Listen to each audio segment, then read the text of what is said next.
Bueno, amigos de Venezuela siempre, siempre Venezuela, iniciamos este segmento con un invitado especial. Se trata de Eddie Piña, hombre de petróleo, hombre destacado durante varios años en la lucha por los derechos de los trabajadores del sector petrolero venezolano. Pero con él vamos a conversar hoy sobre un tema especial. Para muchos ha pasado al olvido, pero para otros sigue vigente como en ese momento. 20 años del paro cívico nacional que terminó un antes y un después en el sector petrolero venezolano. Con Eddie vamos a conversar sobre este tema, sobre los fines de ese paro, que es lo que más nos interesa también en el análisis en este momento. Vamos a darle la bienvenida a Eddie. Bienvenido al programa Venezuela Siempre, Siempre Venezuela.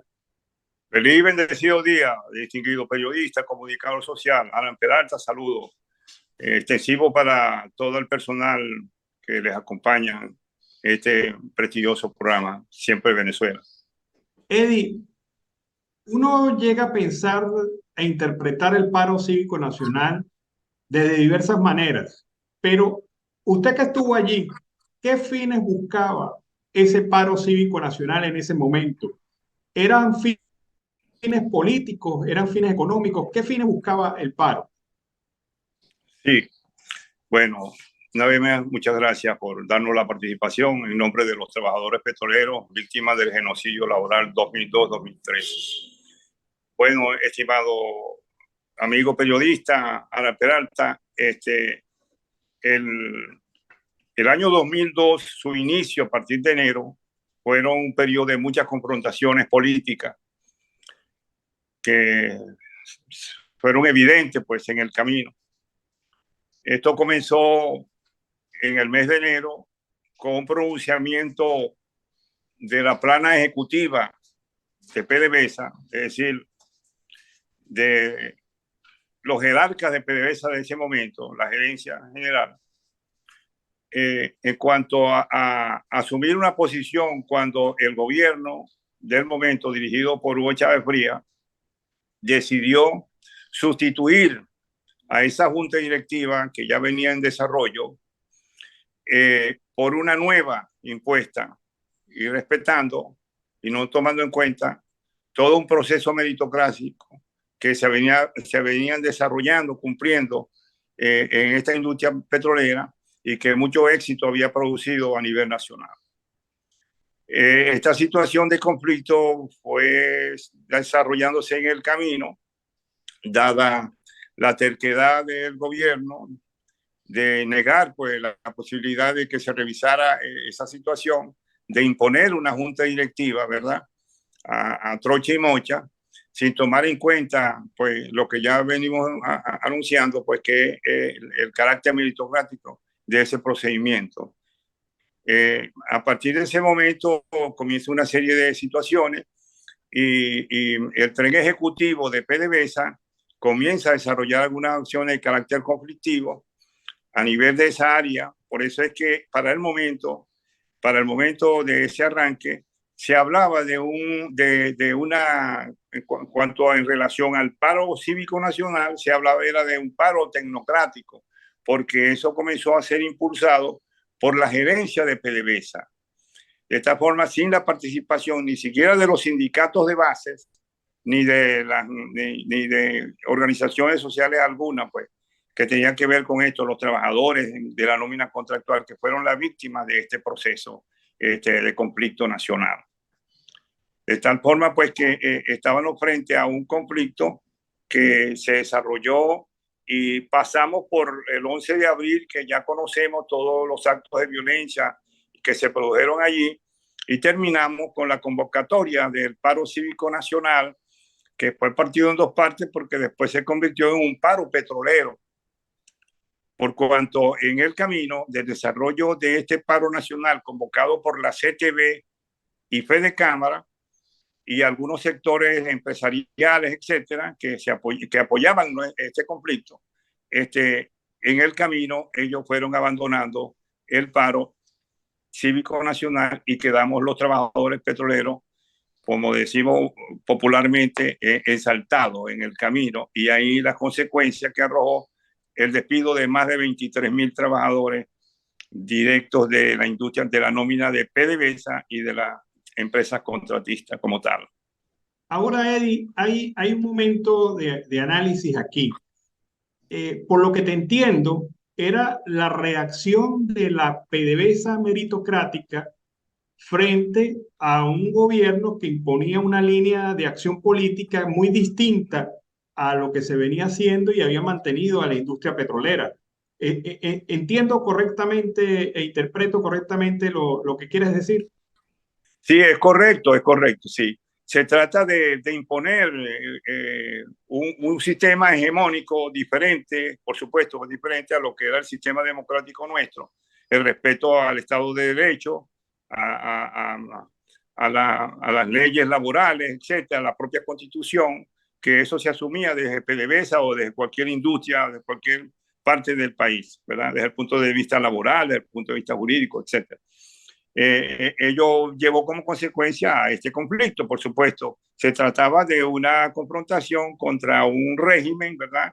Establecido, pues ya en desarrollo, pero que ya traía en su manga, pues ya algunas cosas que pertenecía a parte de un problema de carácter ideológico, de imponer algunas reglas de juego. Por ejemplo, para el momento no podemos olvidar, no debemos olvidar lo que pretendían hacer a través del decreto 1011, recuerdo, que era la de establecer algunas condiciones a nivel del sistema educativo, a nivel público y privado. Eso estaba allí en boga, ese conflicto, así como las 47 leyes de ley habilitantes de ese momento que también querían imponerla a trocha y mocha en función de imponer pues un régimen hegemónico, ¿verdad? Que no tenía que ver nada con un Estado democrático como el que veníamos disfrutando en Venezuela a partir de la caída de la dictadura de Marcos Pérez Jiménez. De tal forma que la posición de la gerencia de PDVSA en esa oportunidad fue acorde pues, con un sentimiento nacional que era de defender pues, el régimen de libertad y el sistema democrático en nuestro país. Solo que en el camino, ¿verdad? El desarrollo de estos acontecimientos fueron fracturados, esa es mi opinión, ¿verdad? Y al final, pues los trabajadores petroleros que participamos en esas actividades, quedamos solos, ¿verdad? A la deriva, sin apoyo alguno, cada quien cogió para su lado y quedó, ser sincero, los partidos políticos hicieron lo mismo, sectores empresariales que estaban identificados con este conflicto se fueron y retomaron la normalidad de sus actividades y definitivamente pues nosotros quedamos allí solos en esa lucha que terminó definitivamente con el despido pues, de miles de trabajadores víctimas de un genocidio laboral, tal y como fue calificado por la Organización Internacional del Trabajo y demás organismos de este tipo. ¿Cuándo, Eddie, ustedes supieron que habían fracasado en el paro? Bueno, ya recuerdo que por allí como el 17 de diciembre, el gobierno dirigido por Hugo Chávez, por supuesto, a través de del poder jurídico, los tribunales, etcétera, ¿verdad? La Corte Suprema de Justicia, ¿verdad? Es el término. Toman la decisión de darle un ultimato y un llamado a los trabajadores para que se incorporaran, pero ya esto estaba en desarrollo, ya estábamos en ello. Ya la descalificación de despidos ya se venían manejando, ya habían pronunciamientos de los despidos de los trabajadores. Recuerda que la mayoría somos de la nómina contractual, donde está el personal obrero, técnico, todo ese personal de perforación del sector de la marina, todo ese sector que es la mayoría contractual, fuimos puestos por supuesto, en la boca del cañón de este régimen y ser dentro de sus pretensiones, pues, de limpiar la industria, de acabar con de sus adversarios, de quienes nos adversaban su carácter dictatorial, comienza así una poda en ese sentido, pues, de acabar, pues, extinguir con ese sector que es contrario al régimen. De allí toda una situación que que pudimos evidenciar, ¿verdad? Vivimos pues en carne propia toda una serie de hechos de violencia donde utilizaron para esos mecanismos las bandas armadas, el Círculo Bolivariano, la propia Guardia Nacional que se prestó para esta maniobra y hacer todo lo que se llama una arremetida violenta contra los trabajadores. En el caso de Semeruco, en el estado Falcón, que recordamos con tristeza todo lo que sucedió allí, sin importarle la salud, la vida de niños, madres, mujeres, familias que tiraron a la calle, al igual que la gente nuestra aquí en la costa oriental del lago, a nivel después de sus viviendas que fueron atacados por el régimen, ¿verdad? Por orden del régimen, porque eso fue autorizado, y definitivamente pues fue una especie de, de, mecanismo de persecución, como posteriormente también se produjo los mecanismos de impedir a nivel del sector público y privado, de las empresas y organismos públicos, para que no se nos diera trabajo en ninguno de estos sectores de la vida laboral del país. Eddie, ¿qué ha sido de la vida de todos estos trabajadores que que fueron despedidos en ese momento? ¿En dónde están? ¿Qué hacen? ¿Cuál es la perspectiva de estos trabajadores luego de 20 años? Sí, es dramática la situación en el caso nuestro. Son muchos los trabajadores nuestros despedidos para esa oportunidad. Hay una gran parte que ya han fallecido. No olvidemos que para ese momento una gran cantidad de estos estábamos en el orden de los 50 años. Ya hoy estamos en 70, otros más allá de los 70. Algunos han fallecido, como acabo de decir. Otros en condiciones paupérrimas, en la miseria, en la marginalidad. El régimen, además de despedirnos, nos ha negado el pago de nuestras prestaciones sociales, nuestros pasivos laborales, todos los conceptos económicos y sociales, negar el derecho a la jubilación de muchos de estos trabajadores, de tal forma pues que fue una situación definitivamente de violación a los derechos humanos, tal y como lo establece pues el Código Penal, el Código Internacional Penal, el Estatuto de Roma, ¿no?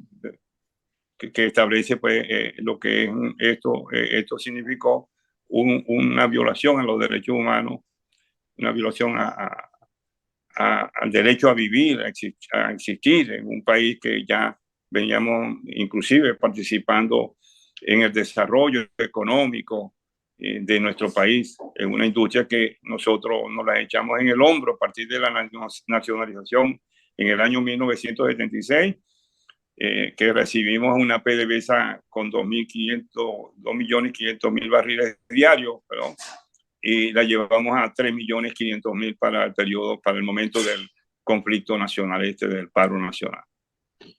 Eddie, evaluando ya con el tiempo y con cabeza fría, ustedes fueron traicionados. Bueno, debemos decir la verdad en relación a esto. Primero te hablaba, por favor, que esto tuvo una interpretación en primer lugar, porque esto fue un movimiento de conflicto que se generó desde la plana mayor ejecutiva de PDVSA, de la gerencia general, y no contaba con el apoyo de los trabajadores de la nómina contractual, que era en su caso la mayoría. En todo caso, la nómina ejecutiva tuvo que, para lograr su objetivo, procurar el apoyo del resto de los trabajadores que éramos en el caso de la nómina contractual. Estos compañeros de la nómina mayor ejecutiva constituyeron lo que se llamaba o se llama la Asociación Civil Gente del Petróleo, Gente del Petróleo. Pero eso hasta este momento, de allí hasta este momento, solo lo han representado a ellos, no así a los trabajadores de la nómina contractual. Ellos estaban en otras condiciones. Debemos de recordar que para 2 años antes de esto, cuando el gobierno de Caldera, antes de llegar Hugo Chávez al poder, fueron liquidados todo ese personal ejecutivo de PDVSA que aceptaron el cambio de régimen de prestación para ese momento. No así nosotros, porque el movimiento sindical se negó a aceptar la eliminación de la aplicación del régimen de prestaciones sociales. Habían condiciones diferentes y bueno, de verdad que sí, nos sentimos traicionados porque el resto de la sociedad civil, en el caso de partidos políticos y en el caso de empresariados que se anotaron ahí a apoyarnos, nos dejaron en el camino, quedamos solos, fuimos estimulados a participar en este conflicto, ¿verdad? Y la mayor pérdida la tuvimos nosotros cuando hemos quedado pues a la deriva, en la miseria, en la pobreza. Apenas nos alcanza obtener la pensión del Seguro Social, que ya ustedes saben la cantidad pírrica que significa eso, de hambre y miseria, y es lo que tenemos porque lo demás fue asaltado, fue robado por el régimen. Hasta este momento no hay un pronunciamiento, ni siquiera, estimado periodista Peralta, en estos momentos de reuniones, en el caso de las mesas de diálogo en México, no se nos ha tomado en cuenta en relación a eso. En el caso de 24,000 trabajadores, que multiplicado por 5 personas que son su familia, es una cantidad bastante grande, pues, en ese sentido, punto de vista numérico. No ha sido planteado, tampoco ha sido reconocido en las reuniones que se ha realizado aquí a través de encuentros con la Organización Internacional del Trabajo, a la cual también hemos acudido para que se tome en cuenta nuestro pronunciamiento, nuestro planteamiento, ¿verdad? De que se reintegre nuestro salario, nuestras prestaciones sociales, como también otro concepto, como tiene que ver el plan de jubilación, que también estamos allí involucrados con esa deuda que está allí pendiente. De tal forma que sí hay grado de responsabilidad y hemos sido traicionados sí, por un sector que ayer se comprometieron con nosotros acompañarnos en este proceso de lucha, en la cual todavía nos mantenemos nuestra posición firme de continuar hasta el final, de ver la libertad y la democracia en nuestro país y que se restablezcan los derechos laborales como tal. Eddie, en cortas palabras, porque nos quedan pocos minutos, en cortas palabras, ¿fue satisfactorio o se logró algo positivo de todo, en medio de todo lo negativo, se logró algo positivo del paro cívico nacional? Positivo, pudiéramos decir de que teníamos la razón, de que nuestra lucha estaba dirigida a detener un proceso de instauración de un régimen hegemónico, de una tiranía que ya estaba anunciada, se veía venir, y que nosotros alertamos al país con este paro cívico nacional, convertido posteriormente, como lo digo, en una huelga petrolera, pero que nosotros, los trabajadores, una vez más, con este paro cívico nacional, como referencia de los trabajadores petroleros en anteriores luchas, en 1950, 1936, nosotros reafirmamos nuestro compromiso con nuestra patria por la libertad y el establecimiento del Estado de Derecho. Por supuesto que sí. La única situación ha sido esa, y de haber encendido las mechas para que en Venezuela se detenga ese proceso, y de hecho ha sido imposible que estos terroristas, y dispensen el término, pero es la palabra más adecuada para identificar a esta gente que hoy están establecidos como gobierno en el país, se hayan detenido en el proceso de establecimiento de un régimen comunista como el de Castro en Cuba. De tal forma que nuestra participación ha sido en este marco, en defensa de la libertad y la democracia en nuestro país.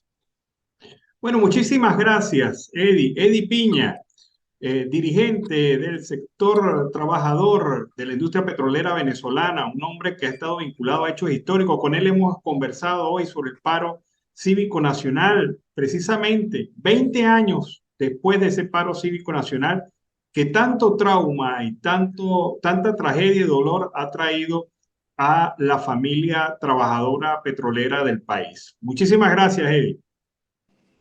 Gracias a ti y gracias a tu programa Siempre Venezuela, por supuesto. Agradecido una vez más por su colaboración y su solidaridad con los trabajadores venezolanos, como así lo han demostrado ustedes dentro de este proceso de desarrollo de vida que tenemos. Gracias una vez más. Feliz día a todos.